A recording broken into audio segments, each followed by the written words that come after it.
PM Modi ने पूर्णिया में भरी हुंकार, कहा बिहार कह रहा है एक बार फिर मोदी सरकार देश के विकास के लिए 400 पार।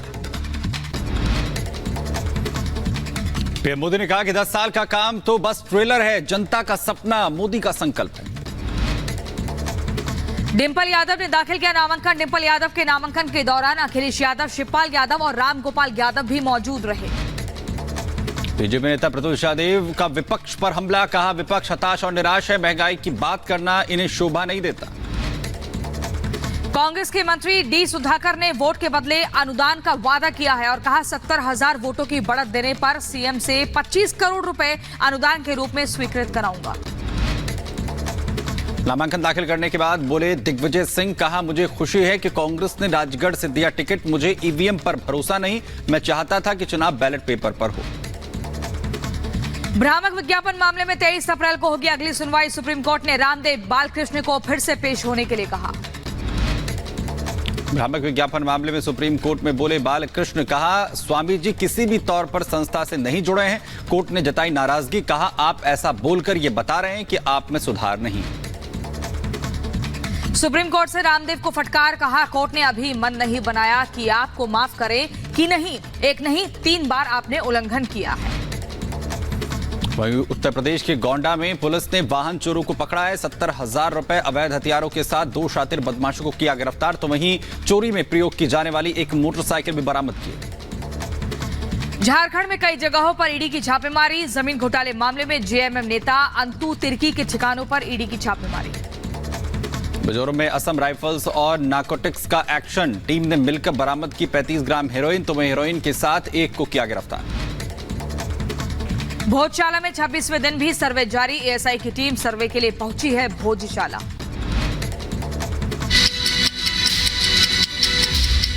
जो हमारा विकास करेगा हम उसके साथ हैं और तहे दिल से उनके हम साथ हैं, भरपूर उनका हम सहयोग देंगे। अब की बार 400 पार। जिस हिसाब से आज पूरी दुनिया भारत की तरफ देख रही है, मोदी की तरफ देख रही है और पूरा देश मोदी की तरफ देख रहा है, तो जाहिर सी बात है कि 400 पार का नारा सफल होने जा रहा है भारी बहुमत से। यहाँ बदायूं की सीट भी बहुत बम्पर जीत होने जा रही है। जिसने श्री राम जी को पकड़ लिया उसको किसी को पकड़ने की आवश्यकता ही नहीं है। अब की बार सिर्फ मोदी सरकार और 400 के पार, क्योंकि जनता खुद दे रही है वोट। ऐसा नहीं जनता कह रही हमें सब जो सुविधाएं, कानून व्यवस्था, जल, स्वास्थ्य, सारी सुविधाएं मिल रही है। उसमें आशा है कि हम जो है मोदी पर ही सुरक्षित हैं। बदायूं सीट पर समाजवादी पार्टी के आदित्य यादव और बीजेपी के दुर्विजय सिंह इस बार मैदान में हैं। दोनों ही नेता अपनी अपनी जीत की ताल ठोक रहे हैं, लेकिन वोटर्स क्या कह रहे हैं जरा ये भी सुन लीजिए। आपको क्या लग रहा है कौन आने वाला? इस बार तो बीजेपी आएगी, ये तो पक्का है, पक्का है। अच्छा, और पूरे देश में कितनी सीटें जीतेगी बीजेपी? मेरे हिसाब से तो 406 तो जानी चाहिए। 406? अब की बार मोदी सरकार। जी बिल्कुल। बदायूं में किसकी सरकार? बीजेपी। बीजेपी आएगी? जी जी बिल्कुल। दुर्विजय शाक्य को ही जिताएंगे? जी जी बिल्कुल बिल्कुल। क्या लग रहा है इस बार कौन जीतने वाला है बदायूं से? बदायूं से सबसे पहले बताइए। बदायूं से तो दुर्विजय शाक्य जी जीतेंगे। बहुत अच्छा कैंडिडेट खड़ा करा है बीजेपी ने इस बार, और जहाँ से ज्यादा जितने हम लोग जागरूक करेंगे, लोगों को ज्यादा से ज्यादा मतदान करें और इस बार 400 पार बदायूं से सबसे हाईएस्ट वोटिंग की कोशिश करेंगे। सबसे हाईएस्ट वोटिंग बदायूं से हो जाए, इसलिए हम लोगों को जागरूक भी करेंगे और कहेंगे वोट आप किसी को भी दें पर वोट दें। पर हमारा नारा यही है, अब की बार बीजेपी सरकार। बदायूं की जनता का मूड जानने के लिए हमारी कोशिश ज्यादा से ज्यादा लोगों तक पहुंचने की थी। वहां से आगे बढ़े और कुछ और लोगों का मूड भी हमने जाना। बिल्कुल कमल ही खिलेगा। मैं बताऊं जिस तरीके से मोदी की गारंटी कोरोना जैसी वैश्विक महामारी में जिस तरीके मोदी जी अपने खरे उतरे, घर घर राशन 2-2 बार पहुंचाया और 25-25 सालों से जाने कितने मुद्दे थे, 370 धारा थी, कह रहे थे लोग खून की नदियां बह जाएंगी, एक पत्थर तक नहीं बिका।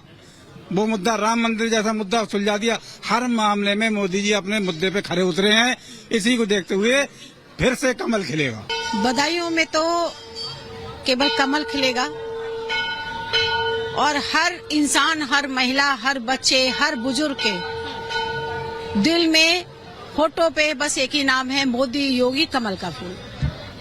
बिल्कुल निश्चित बात है कि बदायूं के अंदर कमल खिलेगा और कमल खिलेगा नहीं, कमल एक इतिहास रचेगा, क्योंकि हमारी बरसों से बहुत ज्यादा मांग थी कि हमारे लिए एक लोकल प्रत्याशी चाहिए, जिस लोकल प्रत्याशी के लिए भारतीय जनता पार्टी ने हमारी मांगों को पूरा किया और हमारे लिए लोकल क्षेत्र का प्रत्याशी श्री दुर्विजय सिंह शाक्य जी को हमारे समक्ष चुनने के लिए भेजा। अब की बार 400 पार। बिल्कुल बिल्कुल, मोदी जी का जो नारा है वो बिल्कुल सार्थक होगा। नगला मंदिर में खड़े होकर हम लोग ये कह रहे हैं कि इस बार जो हमारी सरकार एनडीए की जो बनेगी, जो पूरी 400 के पार होगी, तो 400 के पार ही बनेगी। हमारे दुर्विजय सिंह जी ही जीतेंगे और कमल ही सबसे आगे रहेगा। भाजपा 400 के पार जाएगी। जो आज राष्ट्र का मुद्दा है, कोई भी पार्टी राष्ट्र की नहीं सोचती, अपने परिवार की नहीं सोचती है।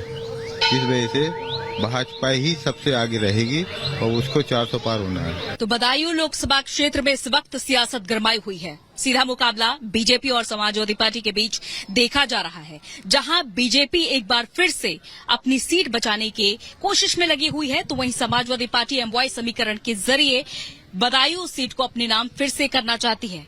जाहिर तौर पर 1996 से लेकर 2019 तक समाजवादी पार्टी का गढ़ रही है बदायूं लोकसभा सीट, लेकिन दूसरी तरफ बीजेपी ने इस किले को जब भेदा था तो एक बार फिर से पीएम नरेंद्र मोदी के चेहरे का जादू यहां पर चलेगा या नहीं चलेगा, ये बड़ा सवाल बना हुआ है। हालांकि समाजवादी पार्टी की इस बार छवि देखी गई कि बार बार बदायूं सीट से प्रत्याशी बदले गए। पहले धर्मेंद्र यादव, फिर उसके बाद शिवपाल यादव और फिर शिवपाल यादव ने सिफारिश की कि आदित्य यादव को यहां से चुनाव लड़ाया जाए। अब देखना होगा कि जो बीजेपी और समाजवादी पार्टी के बीच कांटे की टक्कर होने वाली है, उसमें जीतने कौन वाला है।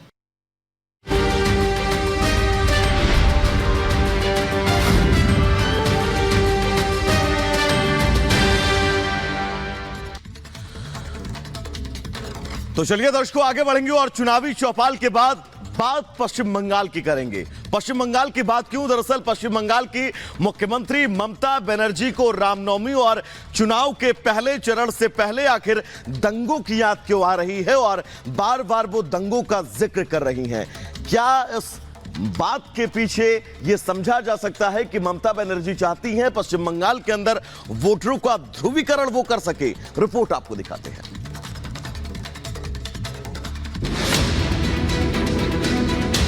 बंगाल क्या दीदी के हाथ से फिसल रहा है?